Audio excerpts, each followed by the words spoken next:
안녕하세요. 기농창 가맹거래사입니다. 오늘은 정보공개서 등록 가맹 문의가 들어오기 시작했다면 가장 먼저 해야 할 것에 대해 한번 살펴보도록 하겠습니다. 직영점을 운영하다 보면 어느 순간부터 아래와 같은 질문을 받게 됩니다.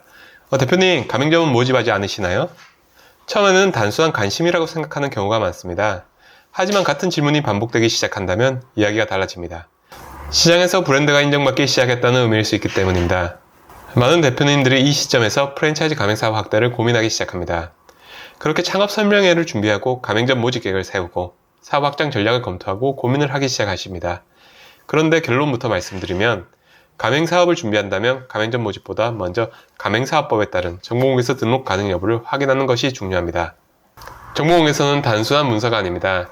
처음에 많은 대표님들이 정보공개서를 단순한 등록 서류 정도로 생각을 하고 접근을 하시는데 실제 정보공개서는 가맹본부와 가맹사업의 현황을 보여주는 사업설명서에 가깝습니다.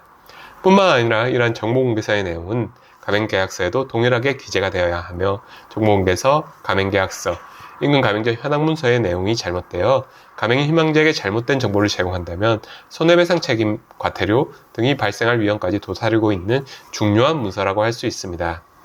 정보공개서를 통해서 가맹본부의 현황, 재무상황, 가맹점 운영 현황, 가맹금, 계약기간, 영업지역 현황 등을 확인하게 됩니다.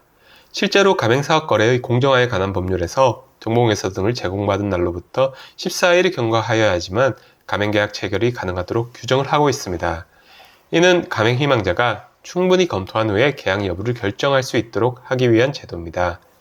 실제 사례로 설명드리겠습니다. 최근 상담을 진행했던 한 외식 브랜드 대표님의 사례입니다.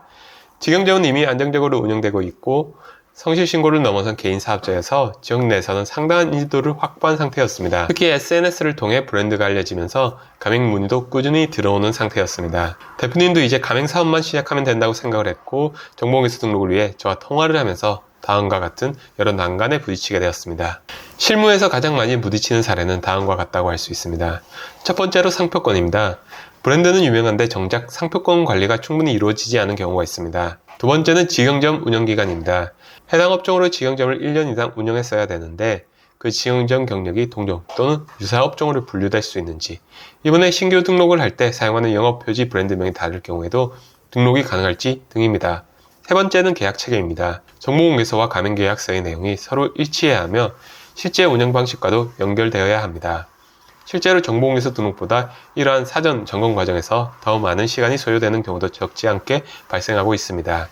네 번째, 구입강제 품목으로 지정할 품목들에 대한 유통구조 확립입니다. 사업자 간 식품을 직접 제조로 납품하기 위해서는 식품제조가공업 영업등록이 필수적입니다. 또는 OEM을 통해서 제공하는 등 유통구조를 확립해야 합니다. 좋은 브랜드와 좋은 가맹본부는 다릅니다. 많은 대표님들이 브랜드가 성장하면 자연스럽게 가맹사업도 성공할 수 있을 것이라고 생각을 하십니다. 하지만 좋은 브랜드를 만드는 것과 좋은 가맹본부를 운영하는 것은 다른 문제라고 할 수 있습니다. 브랜드 경쟁력은 충분하지만 가맹사업 운영체계와 차별화되는 시스템이 존재하지 않는 경우도 많습니다. 반대로 정보공개서 등록 과정에서 사업구조를 체계적으로 정비한 기업들은 가맹점 확대 과정에서도 상대적으로 안정적인 운영을 이어가는 경우가 많습니다. 그래서 정보공개서 등록은 단순한 행정 절차가 아니라 실제 가맹사업의 건강 상태를 점검하는 과정이라고 보는 것이 더욱 적절하다고 생각하는 것이 좋습니다. 이상으로 행정법을 아는 김성찬 가맹거래사였습니다. 감사합니다.